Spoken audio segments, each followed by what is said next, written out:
Buenos días. Bueno, vamos a empezar la sesión general de esta semana a cargo del Servicio de Neurofisiología Clínica y nos la va a presentar su R3, Judith Cabello, y a mi lado Leo Torres, que encarga la sesión. Así que adelante, Judith, cuando quieras. Vale. Ya puedo.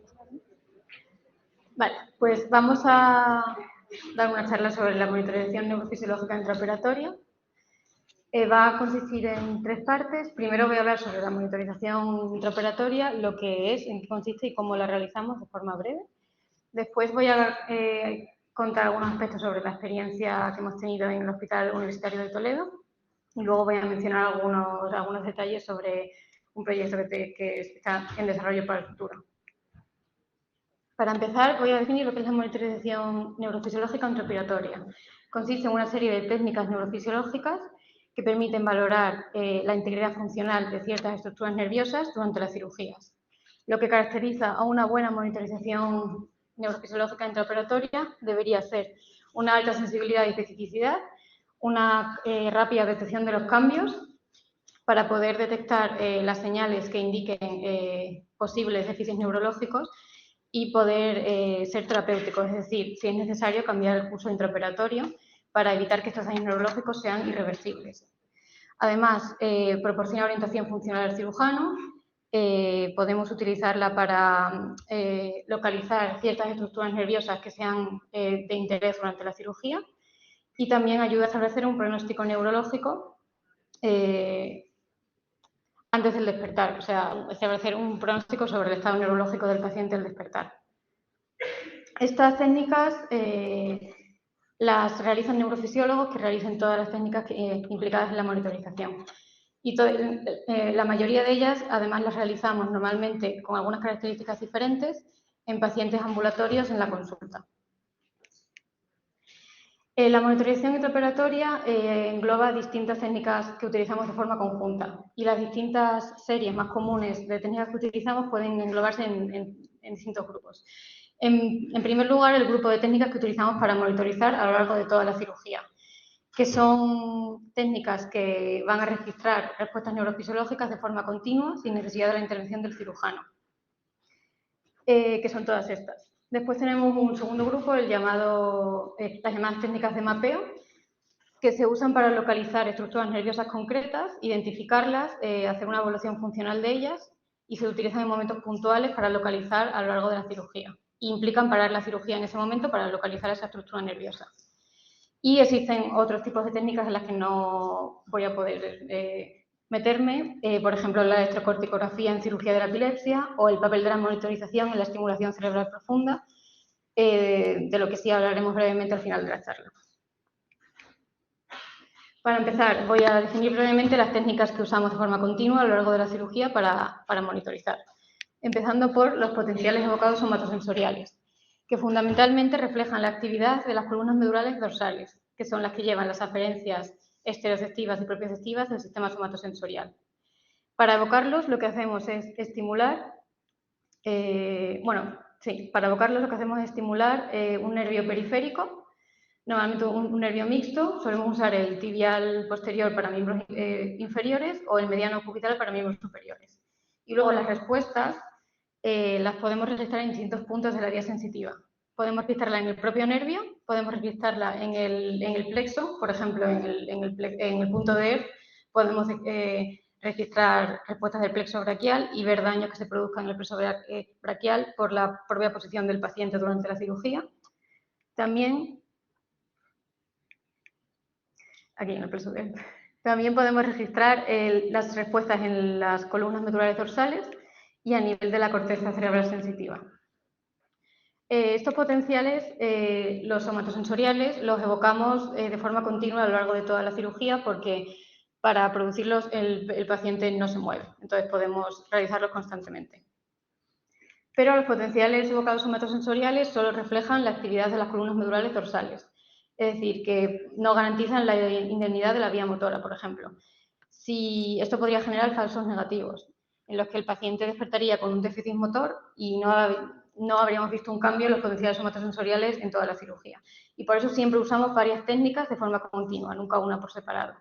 Por ejemplo, para monitorizar la vía motora, los potenciales evocados motores. Estos van a reflejar la actividad de la vía piramidal de forma directa durante la cirugía. Fundamentalmente los tractos corticoespinales, en el caso de que estemos registrando los músculos de las extremidades. Para evocarlos, nosotros realizamos un estímulo transcraneal con electrodos de aguja a nivel transcraneal y luego registramos estas respuestas en los músculos distales de las extremidades, que normalmente usamos abductor del pulgar o abductor del hallux porque tienen una mejor representación en el córtex motor. Estos potenciales, lo que ocurre con ellos es que también tenemos los potenciales evocados motores corticovulvares, se utilizan para registrar la actividad de los tractos corticovulvares, que son las fibras que abandonan el tracto corticoespinal para inervar los núcleos de los nervios craneales motores. También estimulamos a nivel transcraneal, pasando por tronco y por los nervios craneales, y registramos las respuestas en los músculos craneales. Aquí tenemos electrodos colocados en la musculatura dependiente del nervio facial y vamos a obtener una respuesta por cada rama del facial. Todos estos potenciales motores, para realizarlos tenemos que estimular con trenes de estímulo que hacen que el paciente se mueva. Entonces, solo podemos hacerlos a intervalos.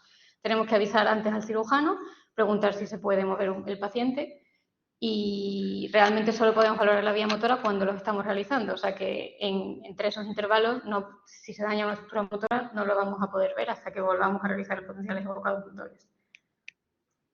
Todas estas técnicas las usamos en muchas cirugías y se añaden otras. Por ejemplo, los potenciales evocados auditivos de tronco cerebral, que lo que hacen es registrar cambios que se provocan en el octavo precraneal y en el tronco encefálico en respuesta a un estímulo auditivo que provocamos nosotros con un dispositivo que colocamos en el canal auditivo. Y así valoran la vía auditiva hasta el mesencéfalo. Después registramos las respuestas con electrodos mastoideos o en lóbulos de la oreja. Y algunas de sus utilidades pueden ser para monitorizar el octavo paracraneal, por ejemplo, en una cirugía de un urinoma del acústico o en cualquier procedimiento fundamentalmente que involucre al tronco encefálico. Otra técnica que podemos añadir es la de los potenciales evocados visuales, que registra actividad en áreas occipitales cerebrales que se produce en respuesta a un estímulo oculoso-luminar que nosotros provocamos con unas gafas que le colocamos al paciente durante la cirugía. Son de utilidad, por ejemplo, para valorar lesiones en el nervio óptico en cirugías de glándula pituitaria o de base de cráneo. También pueden usarse en cirugías vasculares, por ejemplo, en alguna lesión vascular en región anterior del polígono de Willis. Y en general, todos estos potenciales, tanto los somatosensoriales, visuales, motores, del tipo que sean, para detectar los cambios, lo que evaluamos son algunos parámetros de estas señales. Por ejemplo, la amplitud es la medida desde el pico más alto al pico más bajo de la respuesta. La latencia es el tiempo que pasa desde el estímulo hasta que obtenemos nuestra respuesta, y también evaluamos la morfología de nuestras señales. Además, estos cambios valoramos lo rápidos que sean. O sea, si los cambios, los potenciales evocados duran muy poco, es menos probable que ocurra un déficit posoperatorio. Y valoramos más los cambios que sean abruptos, que sean focales y que sean mantenidos. Como últimas técnicas para monitorizar a lo largo de la cirugía, también añadimos, según el tipo de cirugía, la electroencefalografía. Nos da información, es una técnica en tiempo real, segura y muy rápida, que registra actividad eléctrica cerebral con electrodos transcraneales o, en el caso de la electrocorticografía, situados encima de la corteza craneal directamente, de la corteza directamente. Y es una técnica que nos da información, por ejemplo, en cirugías vasculares, detecta precozmente signos isquémicos, también valora el nivel de profundidad anestésico y, además, en cirugía supradentorial o en cirugía de la epilepsia, puede detectar la actividad epileptiforme crítica e intercrítica. Y la electromiografía, fundamentalmente, es el registro continuo de la actividad eléctrica muscular espontánea que se produce por irritación de las estructuras que inervan estos músculos, por ejemplo, raíces, pares craneales, motores, nervios periféricos. Y estas estructuras en la cirugía se pueden irritar por muchas causas, por manipulación, irrigación, isquemia, compresión, y nosotros vamos a ver descargas en los músculos que tenemos monitorizados que están inervados por esta estructura nerviosa. Esto puede utilizarse en muchas cirugías, en cirugías de pares craneales, una cirugía de parótida, en un tumor en cola de caballo, en cirugías de artrodesis con tornillos. Y voy a hablar brevemente sobre el grupo de las técnicas de mapeo, que sirven para localizar estructuras nerviosas concretas en un momento puntual de la cirugía y separar la cirugía un momento para localizarlas. En el mapeo cortical y subcortical utilizamos la estimulación eléctrica de la corteza cerebral, bien en corteza con tiras de electrodos como esta, o bien en áreas subcorticales con sondas como esta, y lo que queremos es identificar áreas importantes, o sea, motoras, sensitivas o del lenguaje.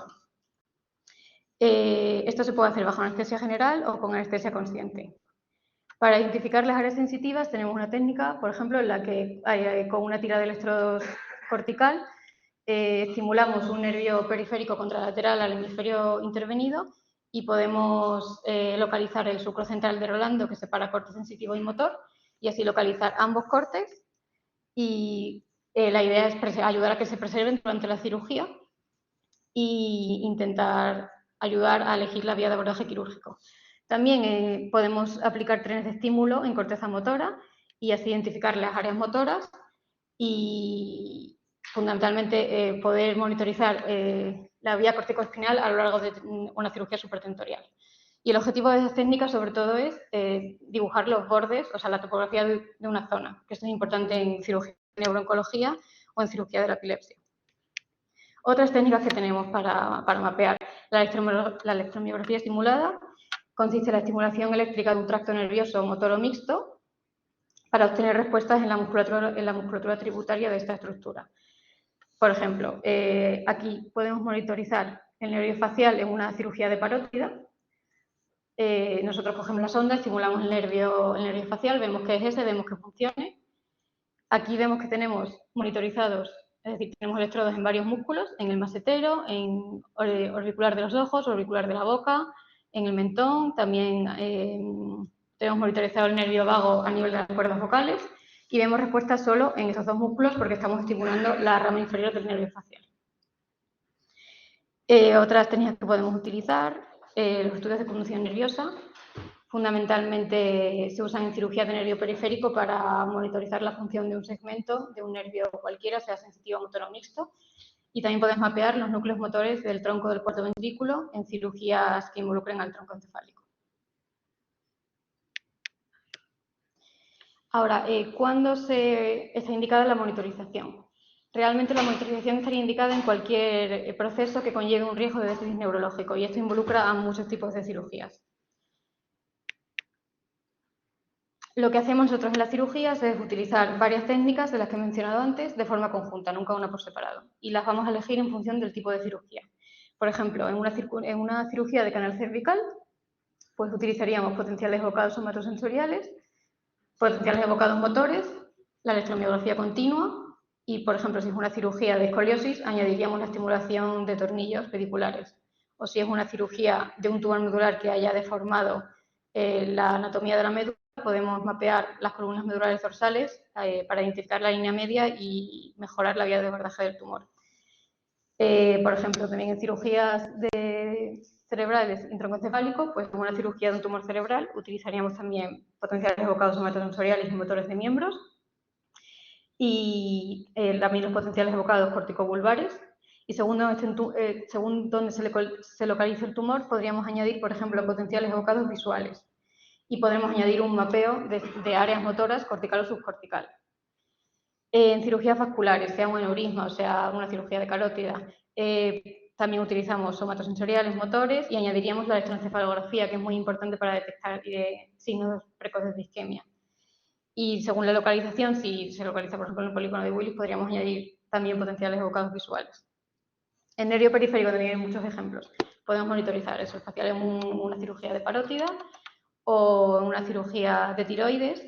Estimulamos el nervio laringio recurrente y el nervio vago comprobamos que el nervio laríngeo recurrente, que es el que se puede afectar de forma directa en esa cirugía, esté ahí, que esté funcionando, y la idea es reducir el riesgo de daño directo durante la cirugía en ese nervio.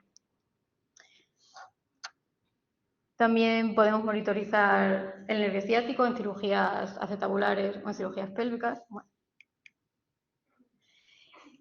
Actualmente las técnicas de monitorización han reducido el riesgo de daño iatrogénico y proporcionan orientación funcional al cirujano y permite que el proceso quirúrgico se realice con una mayor seguridad.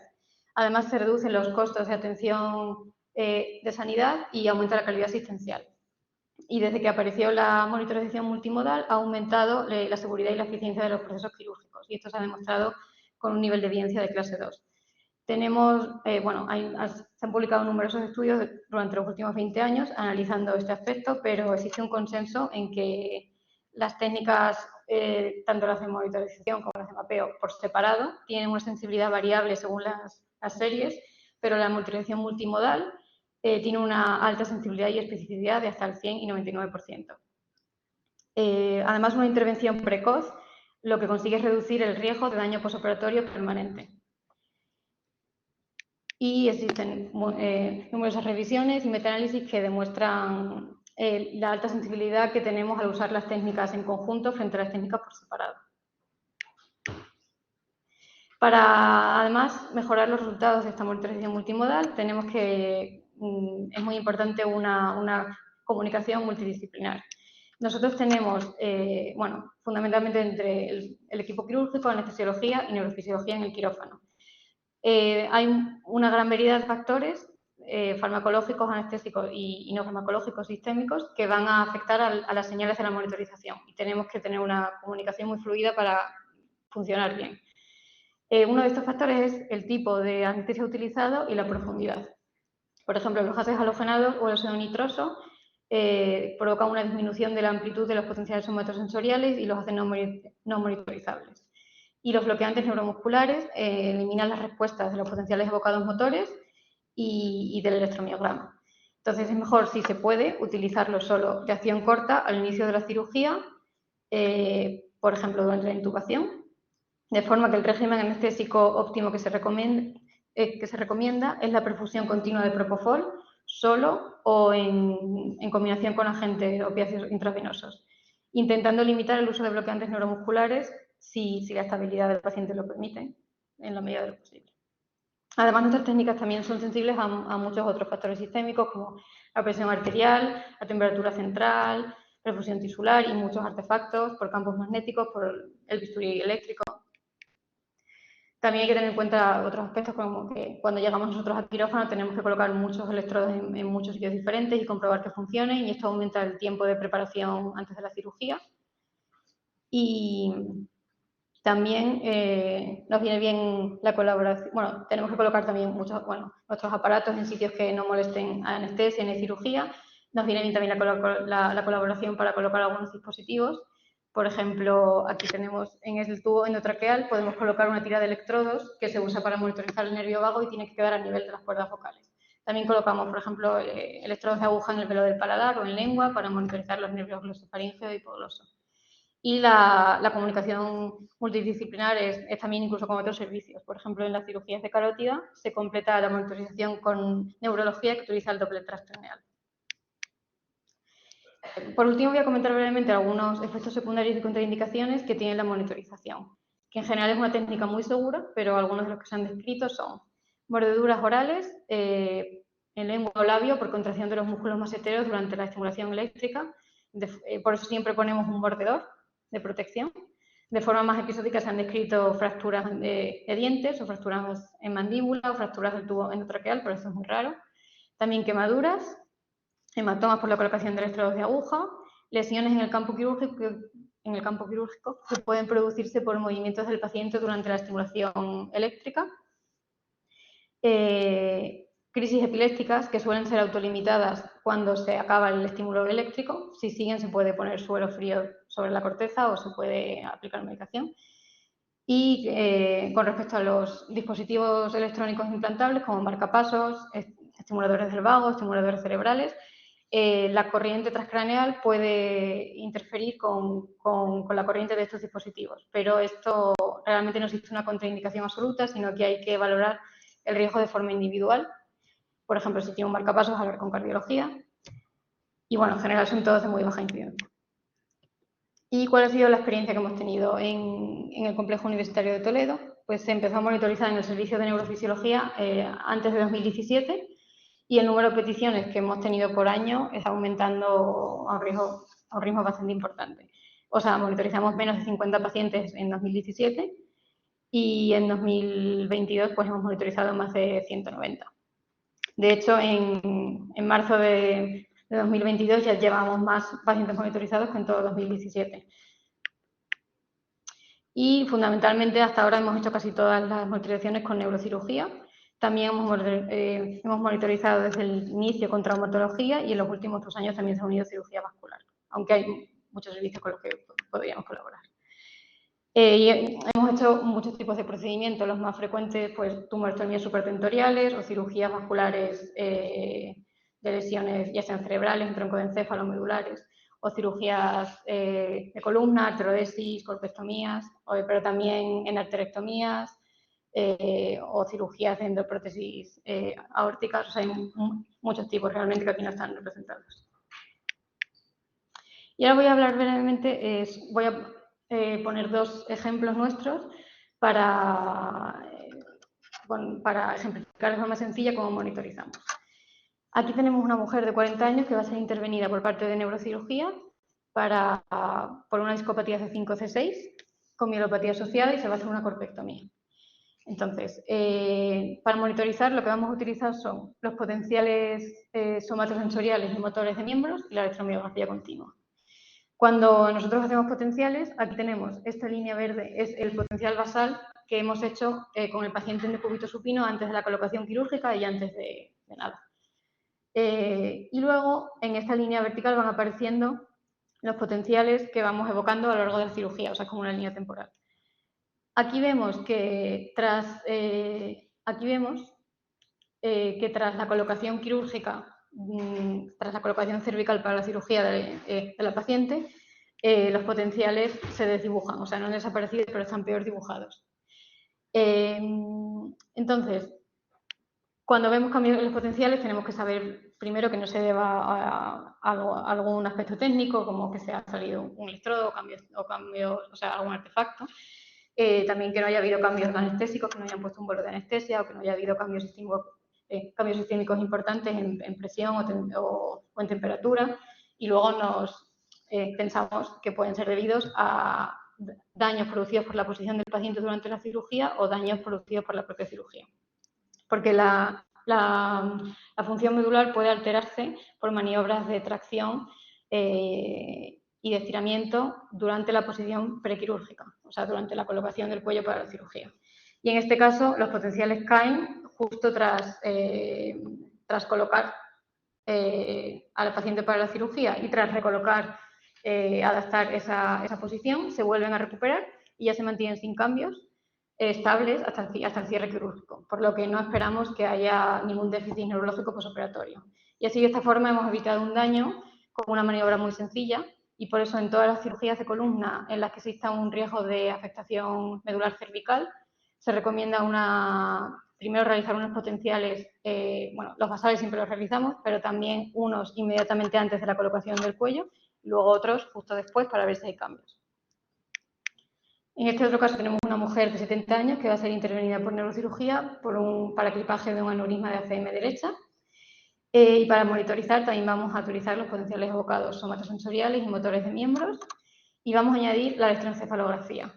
En una cirugía vascular existe un riesgo, durante el clampaje, existe un riesgo de isquemia y de daño neurológico secundario. Entonces importa mucho añadir electroencefalografía y potenciales evocados somatosensoriales, porque son señales que van a cambiar de forma precoz ante cambios isquémicos, vamos, ante isquemia, porque van cayendo conforme va cayendo el flujo sanguíneo cerebral y llegan a desaparecer si este cae mucho.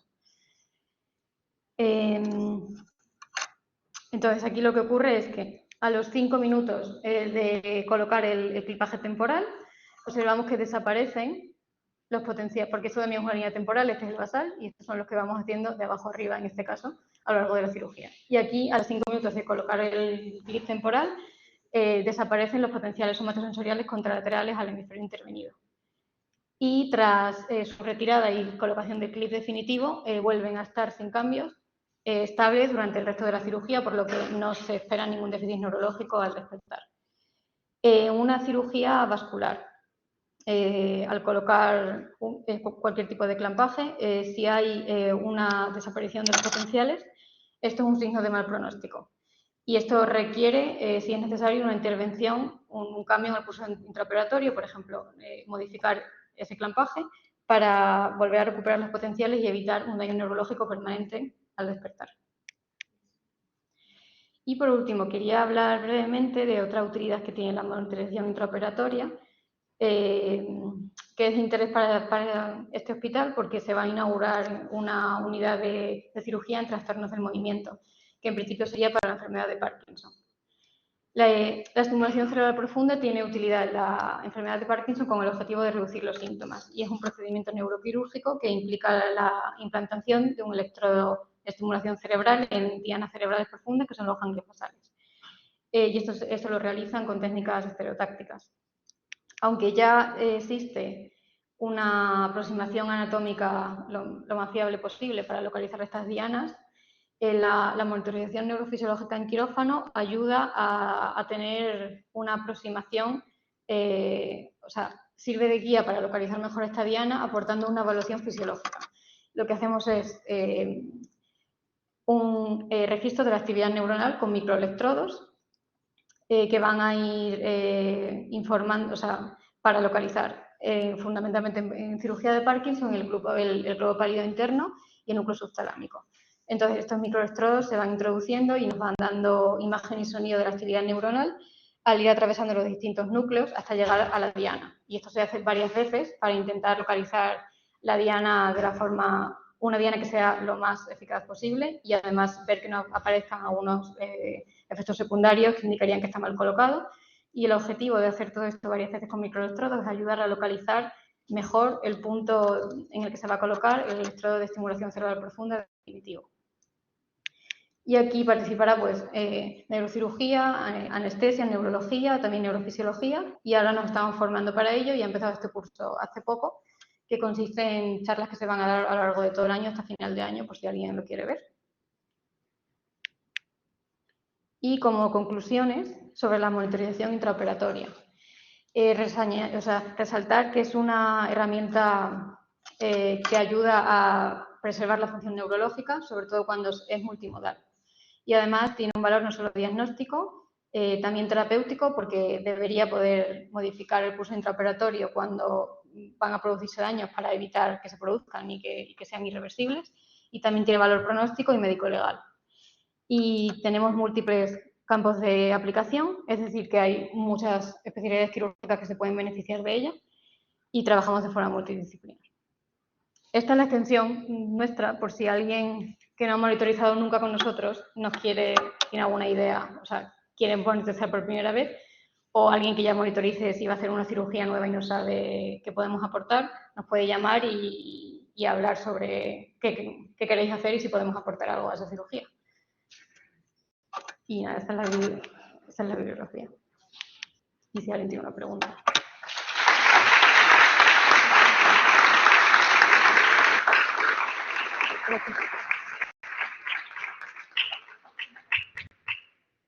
¿Alguna pregunta?